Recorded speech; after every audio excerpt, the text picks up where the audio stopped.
everyone has knowledge, and you must respect it. So you've became really engaged in this. You've been an opponent of big multinational corporations, especially Monsanto, to name just one, because of what you describe as their nefarious influence on agriculture. There are a number of examples. There was the BT cotton in India, especially. And you said, this is not a matter of helping farmers grow their land, but actually making them dependent on those big corporations. The entry of corporations into agriculture is so wrong because the corporations only bring poisons. Most of them have roots in Hitler's Germany, in making gases to kill people in concentration camps. That was not their aim. Their aim was to give people enough. No. The aim was to make chemicals that kill people.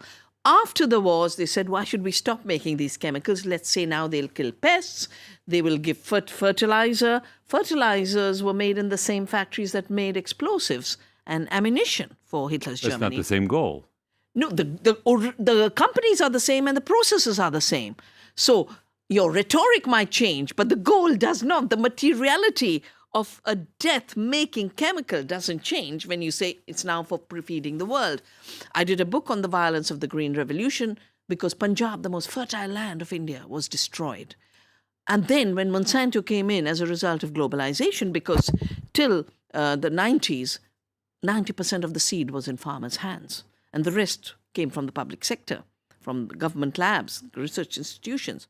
So Monsanto came illegally, didn't take any approval, with the promise that they would increase farmers' incomes and have this magical technology to control pests. Well, the bollworm is now resistant. Farmers are in debt. Farmers are committing suicide. The area has been ruined. The pollinators are gone. There's no pollination. The groundwater's gone. So there's nothing about the ecosystem. So I save seeds. We brought organic cotton seeds back. We work with the Gandhi ashrams on hand spinning and hand weaving of this organic cotton. The economy in the villages where we work has jumped tenfold because now the wealth is staying in the village rather than being siphoned off as Monsanto's profits. And I read a new study that says because we've saved seeds, we brought local seeds that can be saved back into the economy. Monsanto has lost 11 million.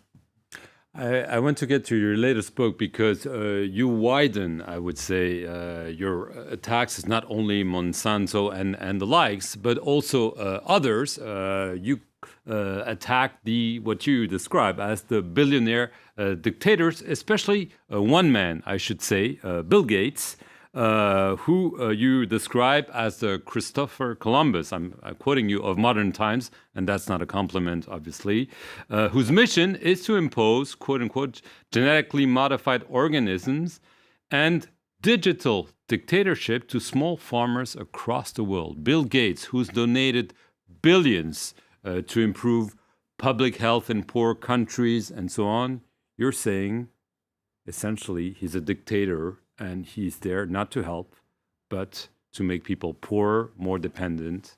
Well, Bill Gates is actually continuing the work of Monsanto because Monsanto had so many movements. And we held a tribunal on Monsanto. A buyer bought up Monsanto. But when Bill Gates pours money into Africa for feeding the poor in Africa and preventing famine, what's he doing? He's pushing the failed green revolution. He's pushing chemicals, pushing GMOs, pushing patents. And now pushing new... Knowingly, or he thinks it's a good thing and he may be wrong? Well, it's not the same thing. There's enough evidence of what it does. There are enough letters to him from farmers of Africa, from governments of Africa to say, this is not the way to go. The United Nations accepts agroecology, working with ecological systems as the best way to go. Now, Bill Gates is trying very hard to shift the patenting issue now to digital. So you just take a genomic map and you say, my invention, you don't create a seed. Seed is self-organized, self-making, and evolution in continuity.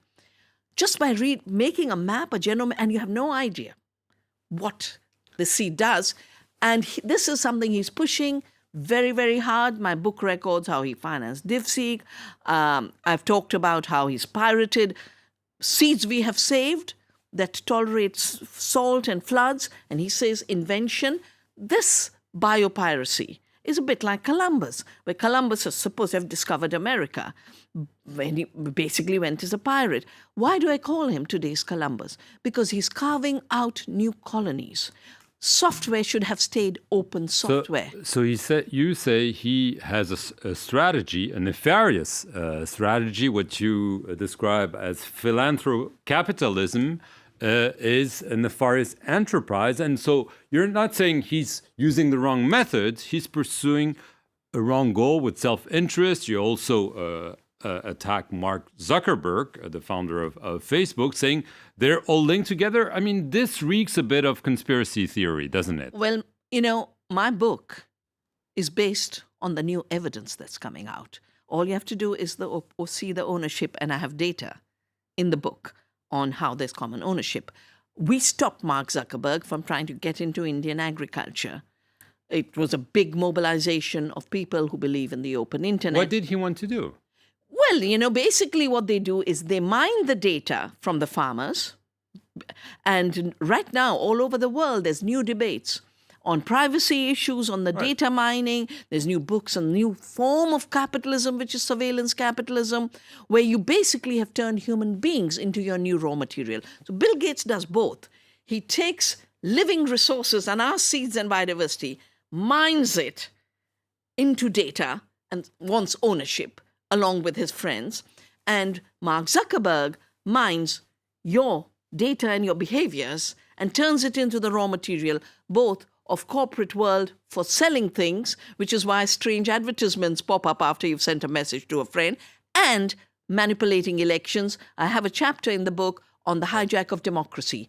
You have enough data on what happened with Facebook selling data to Cambridge Analytica and how we are popping up with artificial intelligence leaders. This is a major threat to democracy. So this is why you're calling them billionaire dictators, because you think they're not helping democracy, but actually threatening and even killing it? I mean, isn't this too much? No, I have grown up in an India that was post-independence. I've grown up in an India that had absolutely no corporations. I've grown up in an India where democracy works. And therefore, when I see the imposition of digital transactions and criminalization of cash between poor people, I basically see this as a dictatorship. I call it digital dictatorship.